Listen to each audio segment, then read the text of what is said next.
encontramos en la oficina de Giorgio Jackson a pocos días de lo que ha significado su llegada, su instalación en el Congreso Nacional, en la Cámara de Diputados. Y con Giorgio Jackson queremos abrir este ciclo de programas que busca recuperar una vertiente histórica de UCB Televisión, cuando se transformó en la década de los 80, por ejemplo, en un espacio donde se podía conversar, donde se podía dialogar, donde se podía también abordar las grandes temáticas públicas, políticas de nuestro país. Giorgio Jackson, un gusto, muchas gracias por recibirnos. Abrimos contigo este ciclo entonces de estos programas. Por favor, toma asiento. Muchas gracias. ¿Y cómo ha estado esta llegada, este arribo al Congreso Nacional? A ver, estamos recién en el segundo día. Ayer nos tocó prometer o jurar los que juraban y hasta el minuto han sido más bien trámites administrativos, protocolares para ir configurando las comisiones, las presidencias de la Cámara. Y de hecho hoy día mismo me toca en un ratito más ir a la Comisión de Seguridad y Drogas, donde también me toca, además de Educación, para ir a constituir la comisión y poder dejar establecido, no sé, por los horarios y todos los temas más administrativos. Giorgio, después de la cobertura que uno pudo ver durante las últimas horas, impresionante desde el punto de vista de un cambio de mando que siempre lleva consigo, después de lo que significa la figura presidencial entrante y saliente, quienes más han acaparado también la atención han sido los parlamentarios, los diputados jóvenes, nuevos, entre comillas, que han ingresado sobre todo a esta denominada bancada universitaria, estudiantil, si bien cada uno de ustedes representa una fuerza política diversa, similar en objetivos, pero diversa también. ¿Cómo se puede manejar esas expectativas? Que me imagino que tú ya comienzas a sentir. Bueno, lo primero viene el trabajo que uno hace en la campaña, porque todo depende de qué expectativa pones a tus electores, pero también a la opinión pública. Y nosotros lo que tratamos de hacer durante la campaña fue también un proceso pedagógico cívico. ¿En qué sentido? En que nos enfocamos harto tiempo en mostrarle a los vecinos, vecinas y también a las organizaciones qué son las cosas que puede hacer un diputado y cuáles no. Entonces nosotros tratamos de hacer compromisos con las cosas que sí nos podíamos comprometer y dejar bien claro que en aquellas cosas donde los parlamentarios no tienen iniciativa, existía la necesidad de que haya el Poder Ejecutivo, pusiera una iniciativa y nosotros, bueno, poder generar las modificaciones. Pero ese proceso de pedagogía cívica, sumado a la publicación y transparencia de todo nuestro programa y nuestras propuestas, nos permite a nosotros tener una hoja de ruta y saber cuáles son las expectativas que buscamos cumplir. Ahora, no todo depende de nosotros, y eso lo hemos dicho muchas veces, pero sí vamos a mantenerlo con mucha fuerza en ese camino y con las nuevas iniciativas también que puedan surgir estos años, porque la democracia no nos gusta que sea algo solo cada 4 años, sino que tiene que ser constante. Cuando ustedes han planteado ciertos ejes, sin lugar a dudas, dentro de ellos la educación, del cual vamos a hablar más adelante, como uno de los puntos centrales, por lo que ha significado tu reciente pasado, político, social, etcétera, y también puedes observar o recibir comentarios más insidiosos de grupos quizás más extremos dentro de los movimientos sociales que dicen, bueno, es que Giorgio Jackson o los parlamentarios que han llegado acá que provienen del mundo estudiantil o de los movimientos sociales se han vendido, son burgueses. Incluso uno puede leer conceptos como traidor, muy fuerte. ¿Qué se puede responder a eso? ¿O cómo uno se va blindando ante eso?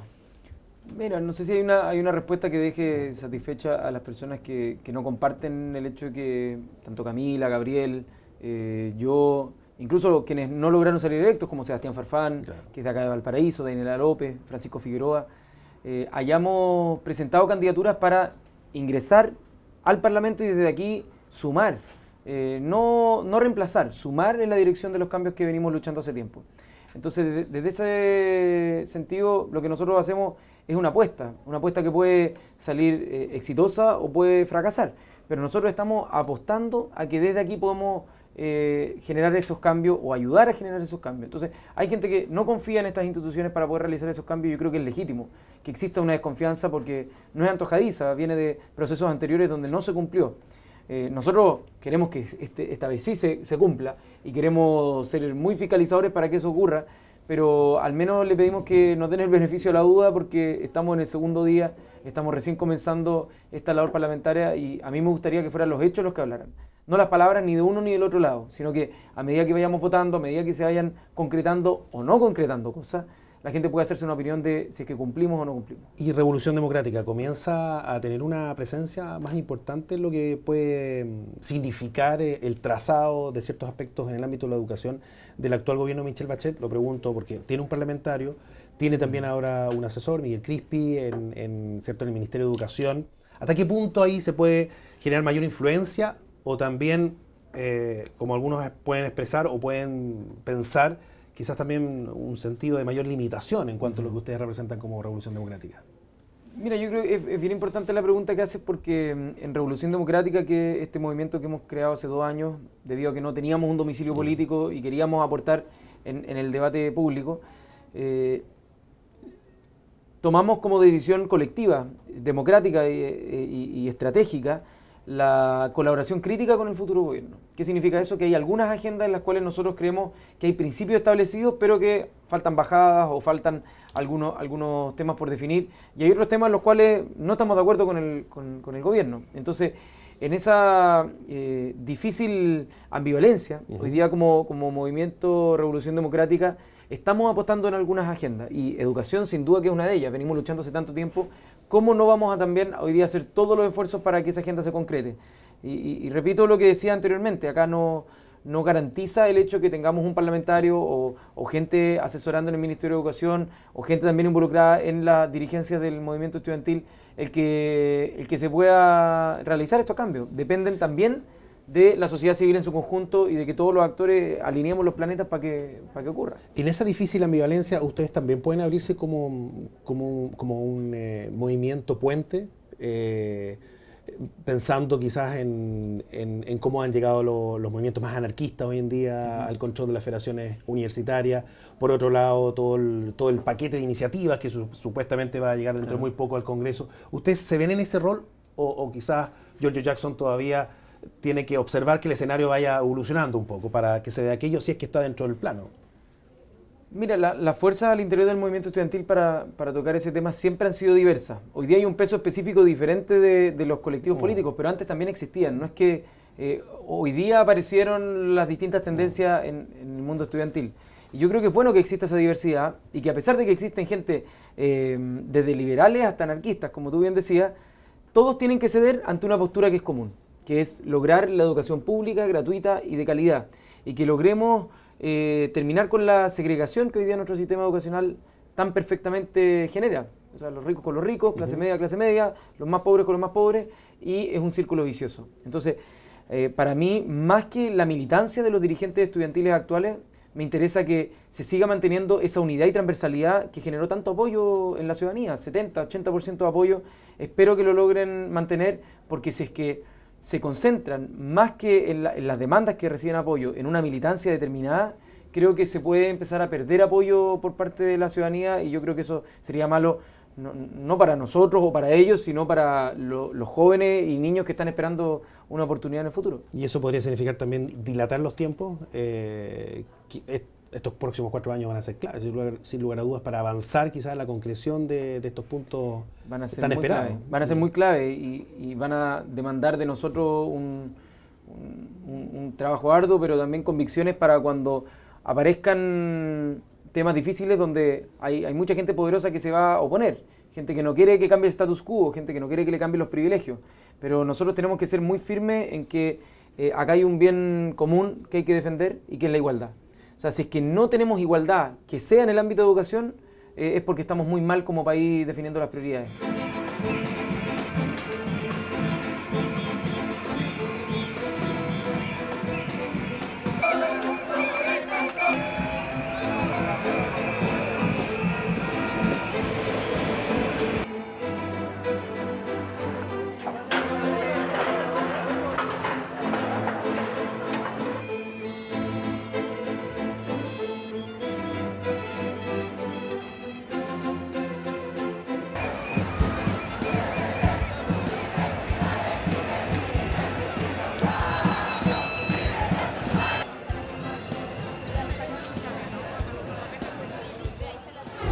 ¿Qué va a ser lo más difícil, crees tú, Giorgio, en el plano de ir concretando los avances en la discusión de esta reforma?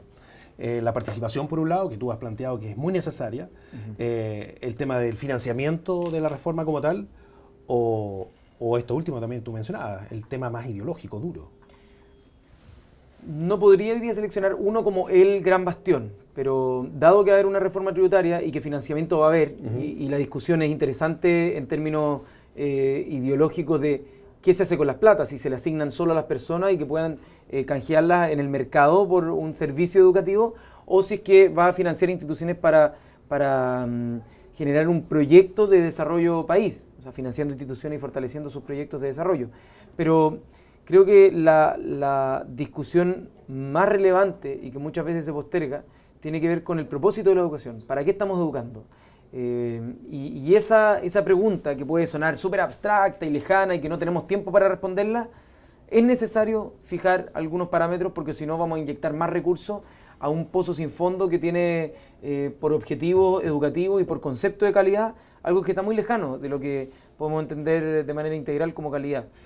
Giorgio, cambiando de plano en torno a lo que significó también la salida del gobierno de Sebastián Piñera, ¿tú crees que en gran parte el castigo desde el punto de vista electoral a lo que significó la representante de la alianza y que se supone iba a ser la continuadora del legado de Sebastián Piñera, se da fundamentalmente por un tema de manejo en el ámbito de la educación?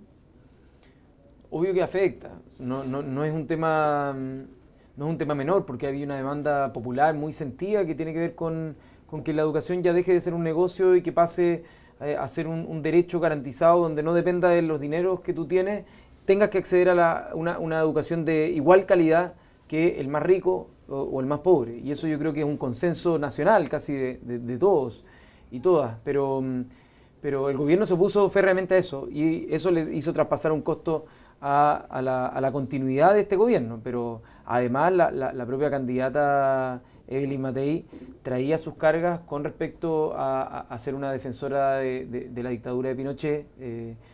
Fue una persona incluso que fue a la embajada de España e Inglaterra a tirar huevos y a tirar tomate a las personas de la embajada por la detención de Pinochet en Londres, a través del juez Garzón de España. Entonces, hay temas asociados a su personalidad muy dura, probablemente considerada muy lejana por parte de la gente, que creo que la hizo una mala competidora en esta elección. ¿Cuáles fueron los aspectos más difíciles para ti, Giorgio, cuando eres dirigente estudiantil, al momento de enfrentarte al gobierno de Sebastián Piñera, lo que eran los ministros sucesivos que tuvo? ¿Cuál fue, crees tú, lo más complejo, lo más difícil, cuando dijiste, bueno, aquí la verdad que dan ganas de tirar la toalla simplemente?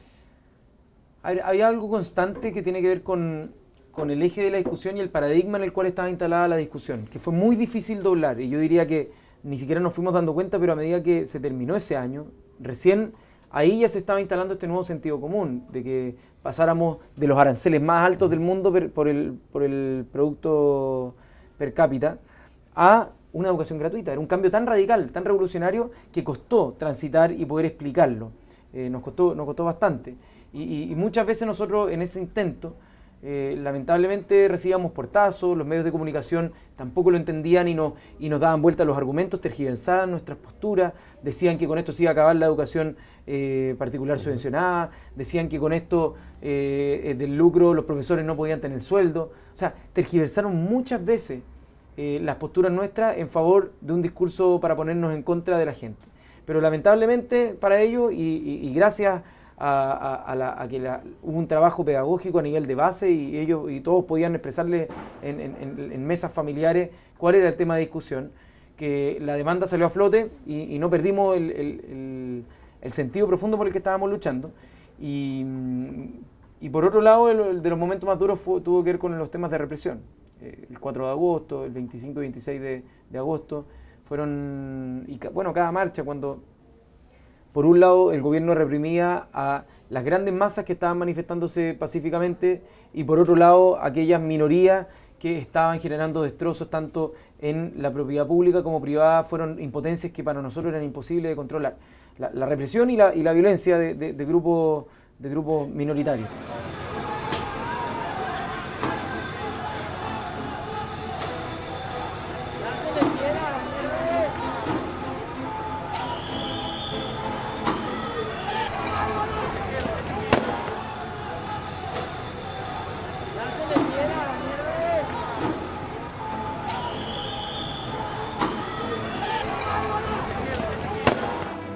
los remanentes de los grupos de la violencia habían amenazado a nuestro pueblo con trancar el país. El país está funcionando libremente, con tranquilidad, desde todas las horas de la mañana, y así será todo el día.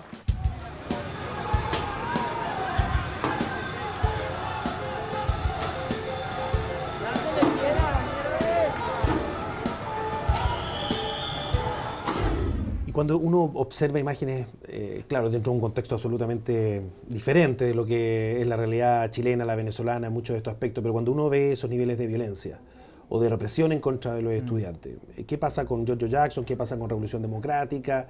Porque las posturas de otros representantes hoy en día instalados en el Congreso que provienen del movimiento estudiantil es más de defensa hacia lo que está pasando con la figura de Nicolás Maduro, por ejemplo.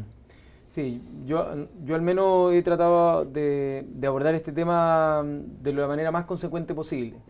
Por un lado, rechazando todo tipo de represión y fuerza injustificada que se haga sobre manifestantes pacíficos. O sea, los manifestantes pacíficos tienen todo el derecho a protestar, sea cual sea la demanda, si la compartimos o no, es su derecho, y por eso los estudiantes allá tienen ese derecho y debería cumplirse. Y tienen su derecho incluso constitucional, está expresado, no como acá que hay que pedir permiso, allá no se tiene que pedir permiso, allá se marcha y se notifica nomás. Pero por otro lado no podemos desconocer que el antecedente en Venezuela de quienes hoy día están liderando también la oposición es de un golpe de Estado, el año 2002, y un golpe de Estado fallido, en el cual se tratan de tomar el poder por la fuerza y no les resulta. Entonces, si esas mismas personas son hoy día las que se cuelgan de una legítima demanda que puedan tener los estudiantes en Venezuela, me parece que hay que tener cuidado a la hora de, por un lado, condenar todo tipo de abuso que el Estado ejerza sobre ciudadanos libres y pacíficos, del aprovechamiento político para acá tener el derrocamiento de un gobierno. Nosotros nunca pedimos el derrocamiento de un gobierno. Pedíamos que un ministro no era apto para el cargo u otro, pero nunca nosotros nos fuimos a derrocar un gobierno. Estábamos en contra del gobierno, pero respetábamos la institucionalidad democrática. Y allá, lamentablemente, hay quienes quieren derribar un gobierno que fue electo democráticamente, que uno puede tener la opinión que quiera, si es que está a favor o en contra, pero que no nos gustaría ver un golpe de Estado nuevamente en nuestro continente, porque eso sabemos las consecuencias que trae. ¿Tiene sentido entonces que Nicolás Maduro se compare con Salvador Allende, por ejemplo? ¿Es algo que él ya está expresando como una estrategia desde el punto de vista comunicacional, política, o bien como un argumento de peso? ¿Cómo lo ves tú? Yo creo que son tiempos totalmente distintos. En los años 70 vivíamos una efervescencia social también producto de un tema global. O sea, estaba la Guerra Fría todavía no concluida, estamos a ya más de 25 años, más de 25 años o casi 25 años de la caída del muro de Berlín. O sea, estamos en un contexto distinto donde los parámetros democráticos y son cada vez más altos. En los 70, la vía chilena al socialismo, como se le llamó, fue una de las pocas, de hecho, el primer experimento democrático hacia esa vía. Entonces, Chile era un ejemplo mundial de cómo de una manera pacífica se estaba llegando a un ideal. Porque en todos los otros países del mundo, lo conocemos por el caso ruso, de la Unión Soviética, los casos de muchas partes y experimentos también en Centroamérica y en otras latitudes, fue a través de la violencia. Y lo sabemos, hubo revoluciones a través de la violencia. Y acá fue el primer experimento de una revolución que se quería hacer en democracia. Y eso en ese momento fue algo único en el mundo. Y hoy día los estándares son mucho más altos que se requieren de transparencia, de respeto a los derechos humanos, de vías no violentas. Por lo tanto, ahí también hay una comparación que no sé si cabe en contexto. Y lo que representas tú hoy en día, el movimiento que estás liderando, plantea el concepto de revolución. ¿Chile está para revoluciones o está para reformas? ¿Cómo lo ves tú dentro de lo que es la sensibilidad también a nivel público más masivo, probablemente? Creo que la palabra revolución, por supuesto que tiene una carga histórica que no es menor, y la gente a veces se asusta con la palabra revolución, pero hoy día cuando hablamos de pasar de los aranceles más altos del mundo per cápita, o sea, a través de los ingresos, y ver su educación gratuita, o cuando hablamos de no reformar la Constitución, sino generar una nueva Constitución, y muchos proponemos a través de una asamblea constituyente, eso no es cambiar de forma el sistema, es hacer un sistema nuevo. Y eso para mí es revolucionario. que no tengamos la caricatura de una revolución y que no estemos con armas y con una capucha, no implica que los objetivos que nos pongamos sean revolucionarios para el contexto chileno. Así que yo no tengo miedo en decir que acá no venimos por cosas pequeñas, sino que apuntamos a algo mayor. Bueno, tú siempre has señalado, Giorgio, también que la presión social es muy importante para lograr generar cambios dentro del sistema. Hay que ver lo que ha sucedido en los últimos 4 años. ¿Tú vas a estar en las marchas, por ejemplo? Has planteado que sí, pero por ejemplo, si tú tienes una sesión claro, X el día miércoles, ¿tú vas a estar afuera o vas a estar adentro? Eso es lo que hay que cuidar los horarios. Pero mi predisposición, por ejemplo, el día 22 va a haber una marcha. Es un día sábado, yo tengo ahí toda la disposición para ir. Cuando tope con un tema que es importante legislar, cuando me tope con las funciones que la misma gente me mandató para hacer acá, voy a tener que asumir las responsabilidades acá en el Congreso, pero si es que no topa con los horarios, perfectamente puedo ir acá a las calles de Valparaíso, o si es que es día distrital en Santiago, para asistir a las marchas. Cuando tenga una convicción, la voy a defender tanto acá como en una marcha de manera pacífica, y yo espero que esa condición de diputado no me limite en mi condición también de ciudadano y de poder manifestar libremente lo que pienso. Y aunque algunas personas se ponen muy intolerantes cuando ciudadanos ingresan al Congreso, por ejemplo, y después van a las marchas y terminan siendo incluso casi prácticamente le lanzan un huevo. No, pero a mí desde el año 2011. ¿Cierto temor por eso? Quizás. Mira, yo ya estoy un poco acostumbrado a eso. Siempre está el temor, porque a nadie le gusta que le anden, claro, que anden arriesgando claro, su integridad física. Pero el mismo año 2011 a mí también me pasó eso. No tiene que ver con acceder a la Cámara de Diputados. Quizás eso lo puede aumentar un poco, porque siempre hay una reacción de descrédito hacia la política que yo creo que tiene algún tipo de justificación. Nosotros estamos tratando de cambiar eso. Claro. Pero el hecho de ir a marchar y recibir crítica lo he recibido desde el 2011, cuando era presidente de la FEUC, y muchas de las posturas que yo tenía no eran compartidas 100% por las otras personas que estaban en las marchas, y es legítimo. Lo único que pido es que nos respetemos en esa diversidad. Si estamos empujando todos un mismo carro de transformación, que nos respetemos en esas diferencias que podamos tener internamente. Giorgio, en torno a ya la urgencia que ha dado el gobierno durante las últimas horas al bono marzo, que en rigor es un bono más permanente, ¿cuál es tu postura? ¿Tú crees que son necesarios los bonos para nuestro país, o una política en ese ámbito de políticas públicas de peso quizás, o más de largo aliento? A ver, mi opinión es que la política pública para terminar con la pobreza y reducir las desigualdades no puede descansar en transferencias monetarias como los bonos. Creo que Chile tiene un exceso de bonos. Hay muchos bonos distintos, pero siempre va a haber que focalizar recursos. Hasta los expertos mundiales en reducción de pobreza siempre determinan un pequeño porcentaje para transferencias monetarias a sectores focalizados. ¿Qué es lo que pasa? Uno, hay que mejorar la herramienta de focalización, el tema de la ficha de protección social. Eso es un tema importante que no debe dejarse de lado al momento de discutir el tema del bono de marzo.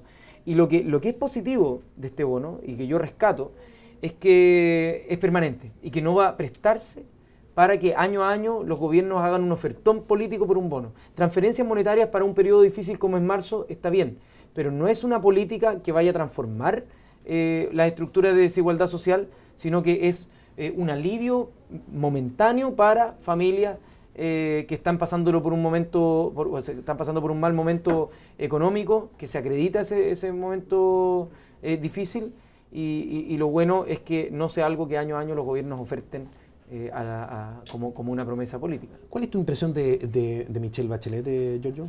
Mi impresión es que